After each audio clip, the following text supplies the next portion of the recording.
Allez, à moi. Wouhou!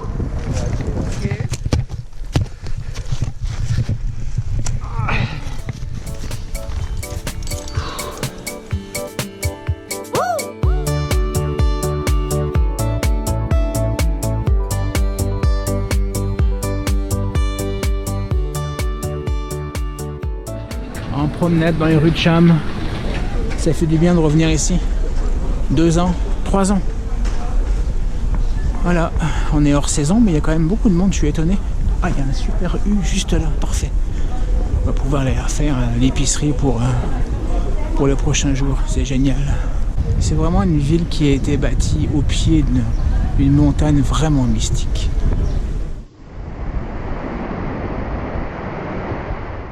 Voilà, en espérant que ça se maintienne. Il fait super beau pour l'instant. Si demain, dans les prochains jours, je vais aller m'acclimater un peu, on va aller chercher un peu d'altitude, on essaiera de monter au Brévent.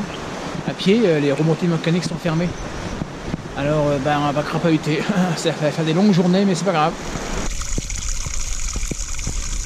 Regardez le sommet du Mont Blanc. 4008. Donc, dans la zone des 4000, ça souffle à plus de 100 km/h. Là, on a un phénomène météo en direct, compression du jet stream qui est descendu, qui se heurte au relief et qui fait des gigantesques traînées de condensation. C'est là-haut, je peux vous dire que c'est violent, vous n'avez vraiment pas envie d'y être. Alors voilà, c'est Isa qui va être content. On va retrouver notre petit casino de Chamonix. On va aller faire notre épicerie et acheter quelques saucissons, vous allez voir. Bon, c'est là où ça se complique. Le choix du fromage. Qu'est-ce qu'on va emmener comme fromage en rando? Oh, on a de la tome, on a du reblochon ici. Ok, je m'arrête ici. Voilà, à partir d'ici, si je veux monter au Brévent, j'ai 5 heures de marche. Je suis pas rendu. Allez, retour, ça fait quand même 10 heures, les gars. Comme c'était prévu, elle est fermée, donc je peux pas aller chercher l'altitude avec une remontée mécanique, puis continuer un peu.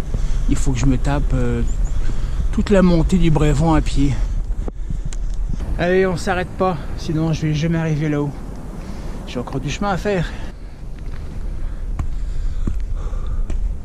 Allez, on arrive à la Draye, versant ensoleillé. On commence à apercevoir le soleil qui pointe sur le sentier.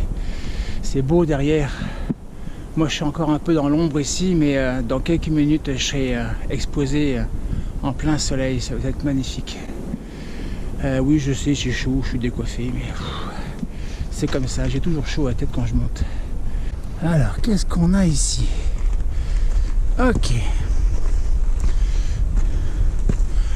Voilà. Ah, l'aiguille verte, juste en face. Je peux vous dire qu'il y a du vent là-haut. Je suis presque arrivé au Plan Prat. Je vais voir quel temps il fait pour aller jusqu'au Brévent et puis le temps que ça prend. Si ça prend 1 heure, 1 heure et demie, je le ferai. Sinon, je vais me casser la croûte là-haut, prendre mon temps et puis apprécier le paysage. Regardez ça derrière moi là, c'est extraordinaire. Je suis arrivé au Plan Prat, 3h15 de marche avec pas mal d'arrêts. La vallée se dégage, mais tout ce qui était humide en bas, ça monte avec le soleil.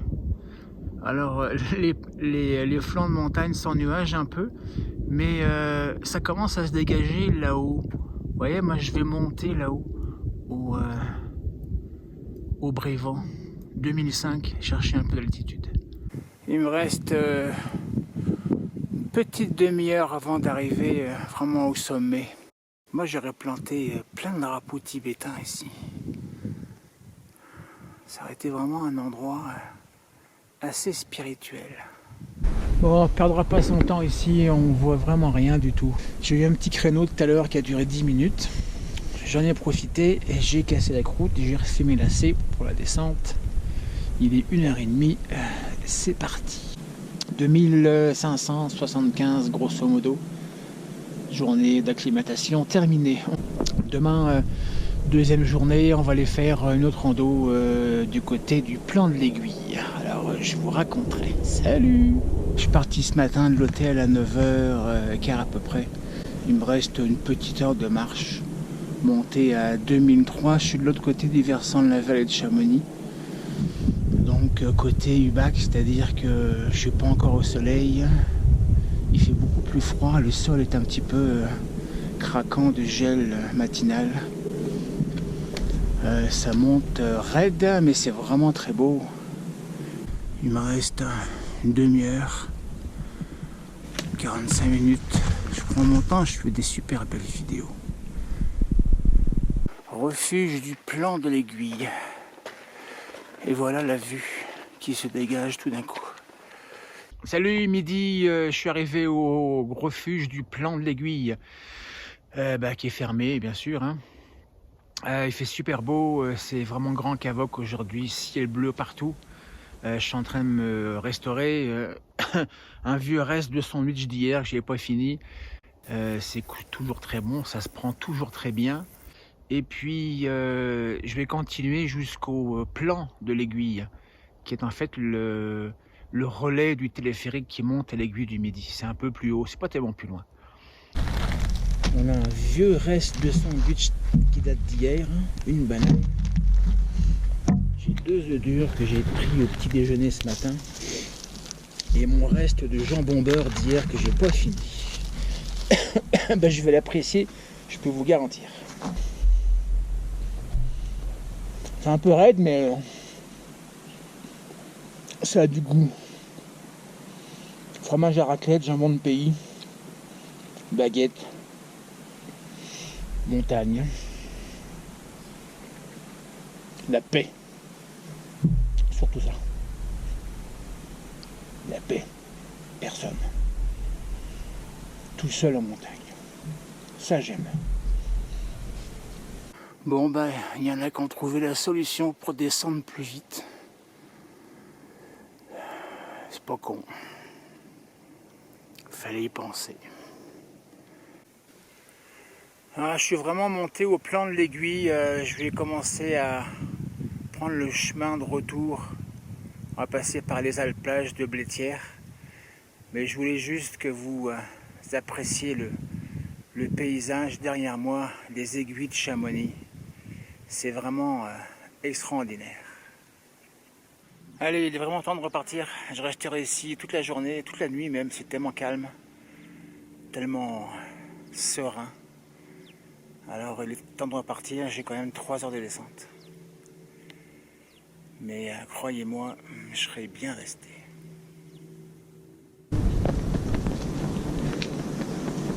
Ah bon?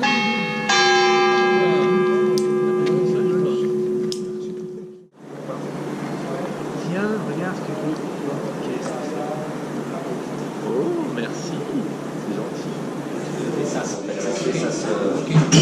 Là, pour l'instant, tu ne connais pas les conditions. C'est-à-dire qu'il faut partir là-bas pour aller juste Du coup, l'accès, c'est compliqué ou pas? Pour trouver, parce que tu remontes un peu le couloir de la table et puis tu traverses, c'est assez évident. Ça,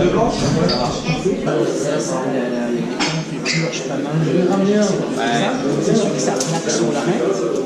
On ira plonger dans tous les versants sud, pas les versants nord, ouest, ouest.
Et l'objectif, peut-être les jours prochains, c'est peut-être le Grand Paradis qui est en face.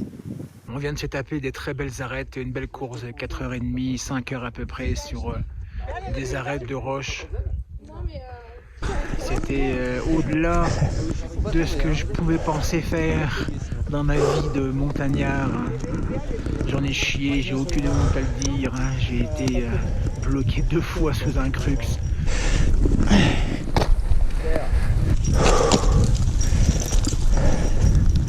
Allez, à moi. Tu veux, hein. Ça va, c'est bien.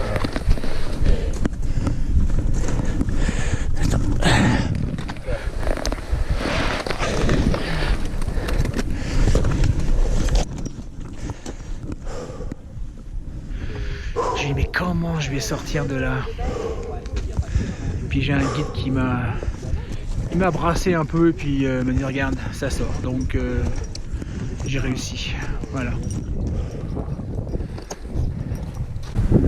Bon, voilà où on est. On va négocier ça.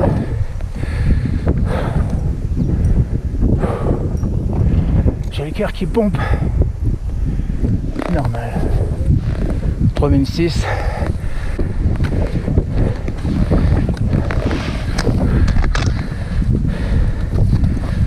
Tu rentres là-dedans, ouais.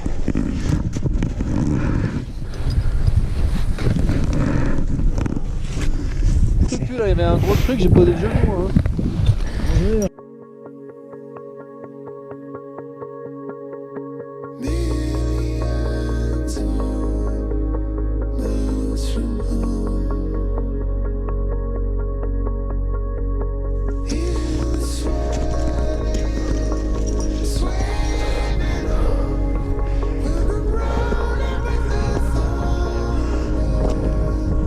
Ok.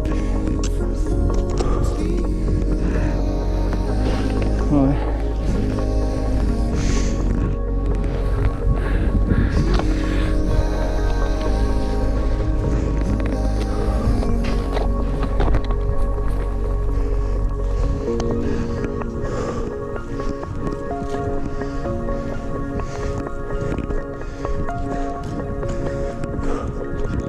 Ouais, vas-y, ravale.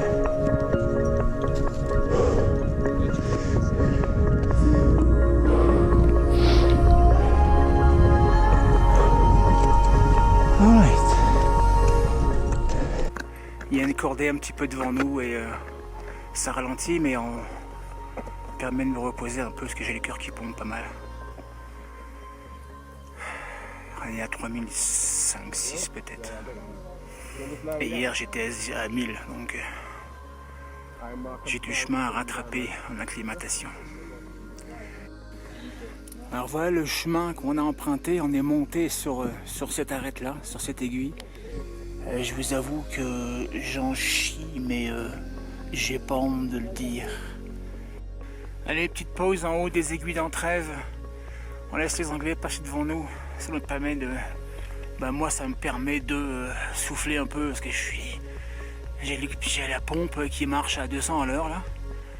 Et puis d'apprécier un peu le paysage. On va descendre en rappel, on va faire quelques moulinettes pour aller chercher un endroit plus tranquille pour casser la croûte. Voilà, on est au refuge de Torino. On a fait l'aiguille de... J'ai oublié le nom. Je suis vanné, fatigué. C'est la première fois que je faisais une arête de roche. J'en ai chié et j'ai vraiment pas honte à le dire. C'était vraiment aérien de chaque côté, précipice hallucinant qu'il fallait passer ou à cheval ou d'un côté ou de l'autre, ou avec des pas d'escalade, des descentes en rappel. Enfin un truc de, pour moi là, un truc de fou. Pour PA, rigolade. Une chèvre. Donc là on doit à Torino ce soir. On va voir demain. De toute façon, c'est demain que ça va. Demain, on va le voir direct et sur c'est demain, on a vu. J'ai un guide qui m'a bousculé un peu et puis j'ai réussi à monter. Il y a vraiment des endroits où je me suis dit, ouf, qu'est-ce que je fais là? Ça prend vraiment beaucoup d'aptitude, beaucoup de compétences pour se promener comme une chèvre sur les arêtes. Bon,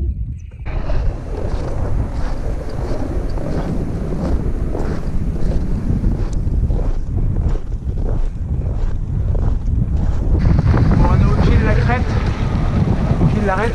Ouais. Pas gauche, un peu à droite par moment. Ok. Ouais, j'installe ça.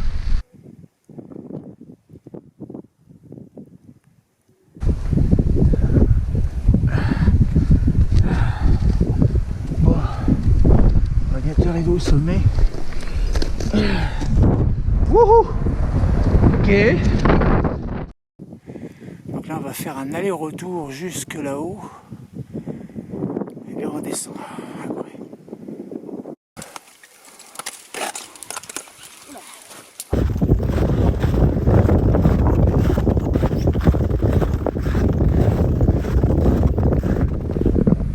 Bon là voilà, il est midi passé, on est rentré à peu près à 10h30, 11h des Aiguilles marbrées. Demain on va s'attaquer à la tour ronde qui est derrière moi. C'est du mixte, neige, glace, un peu de roche, c'est plus haut surtout. Alors on va partir plutôt à la frontale le matin, on a une grosse journée de grimpe demain. Et ils annoncent beaucoup de vent, on va avoir froid. Bon, nous voilà en route pour la tour ronde. Un peu plus de 7 heures. Il attaque fort ce matin, PA. Voilà, le guide est super concentré là. C'est crevassé partout ici. Ah, ça va.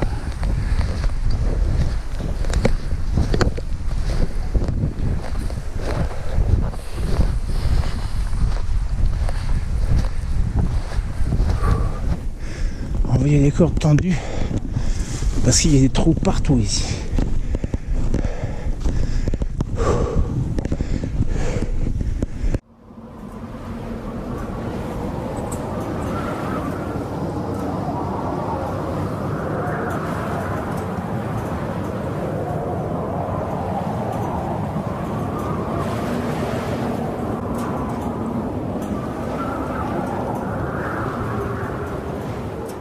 J'ai perdu la GoPro, elle marche plus, elle n'arrête pas de déconner, alors je filme rapidement. On est sur la dernière longueur du couloir. On va arriver au col là-haut.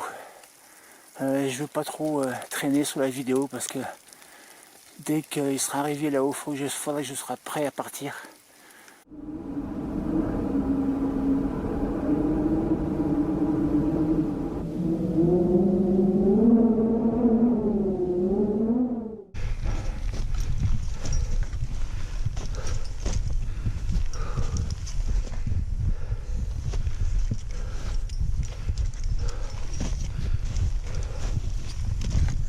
3e jour de montagne, 3e jour intense. Je suis mort, j'en peux plus.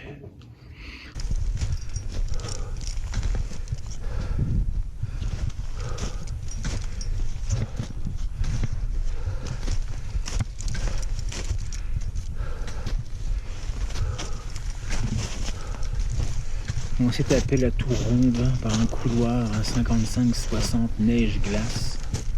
On est monté à 3840 quelque chose. J'ai largement dépassé mes capacités physiques et techniques aussi. Je me suis retrouvé engagé dans une pente et je vous prépare des photos et des vidéos là, vous allez voir là.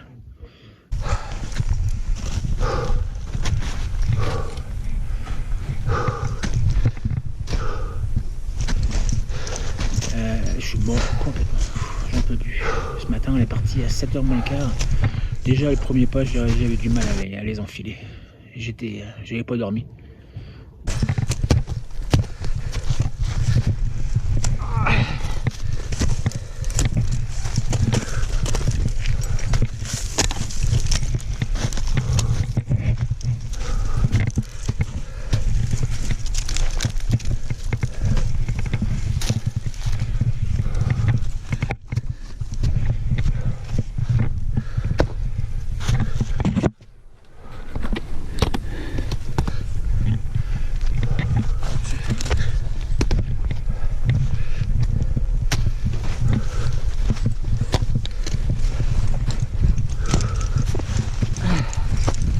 pas vertical.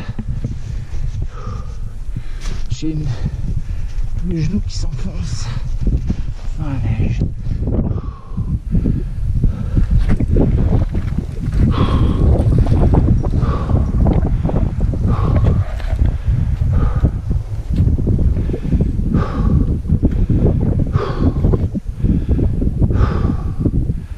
Sommet de la Tour Ronde.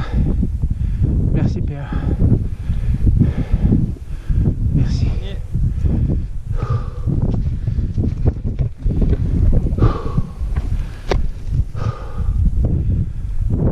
Allez, j'y vais.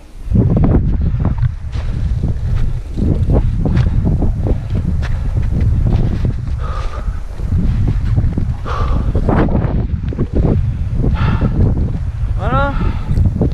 Je vais faire.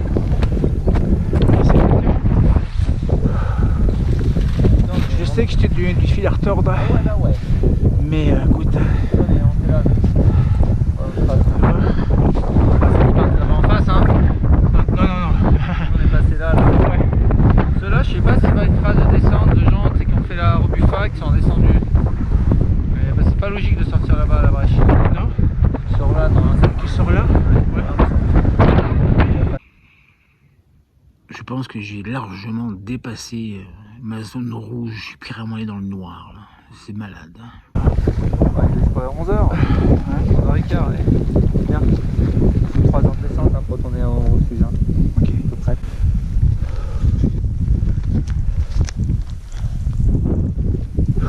Là, de toute façon, ce que je fais, c'est que on escalade, puis après je te mouline. Tu moulines, ouais. À la fin, ouais. On a eu des petits soucis à la descente d'ailleurs.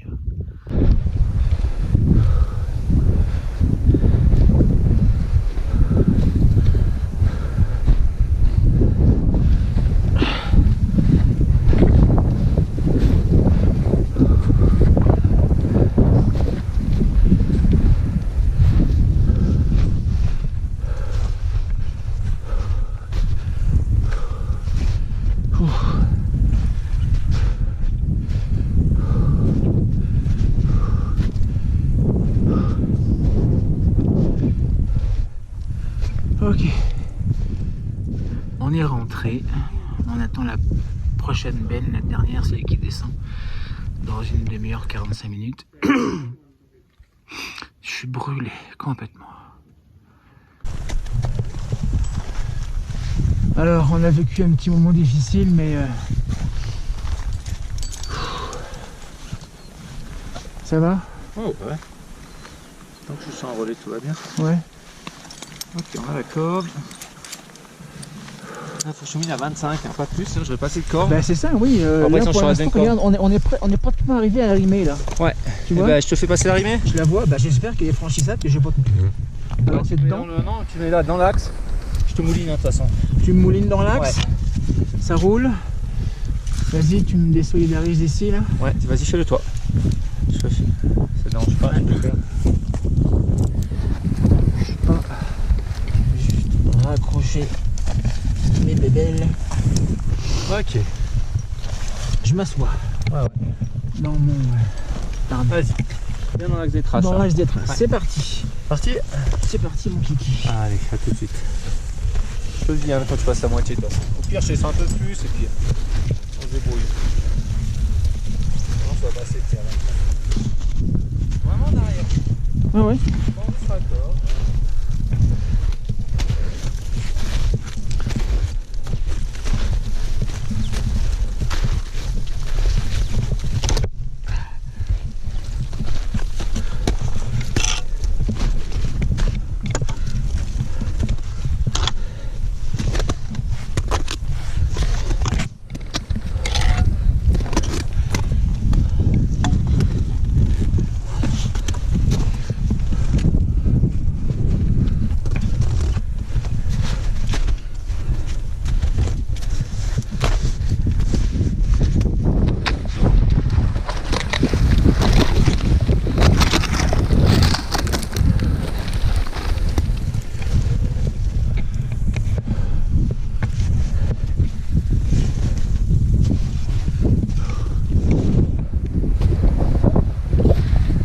Je suis en bas.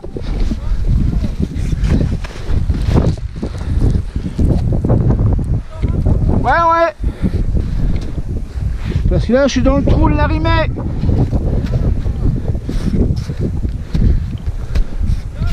Là je suis bien.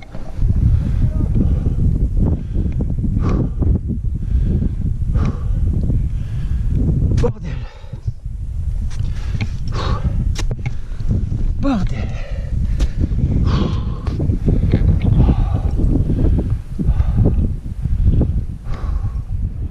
Bon, pour finir ce périple en montagne, je pouvais pas ne pas venir ici au cimetière de Chamonix où tous les grands noms de l'alpinisme depuis les tout débuts sont rassemblés ici. Pour la plupart, hein, pas tous bien sûr, mais on a les grands noms qui ont forgé la réputation du massif du Mont Blanc, des Alpes, de l'alpinisme en général. Et puis ils ont fait rêver toute une génération, qui fait encore rêver même une génération de jeunes guides. Donc on va faire un petit tour, vous allez voir. Vous voyez ici, on a Lionel Terray qui est décédé il n'y a pas très longtemps. Ça, c'est un grand moment d'histoire aussi, Frison Roche. Un des romans les plus extraordinaires de la littérature de montagne, Premier de cordée, et puis la suite, La Grande Crevasse. Vous voyez ici, on a le héros incontesté du roman de Premier de cordée, Joseph Ravanel, dit le Rouge. C'est assez étonnant, les tombes des montagnards, ils indiquent où ils sont tombés, pourquoi ils sont tombés. Et ce qui est étonnant aussi, c'est que les gens font carrément pousser des arbres dessus, des fougères, des plantes, et on a carrément des grands arbres qui vont pousser sur les tombes, qui vont se servir au niveau des racines de toute l'énergie des corps qui sont en dessous. C'est assez particulier.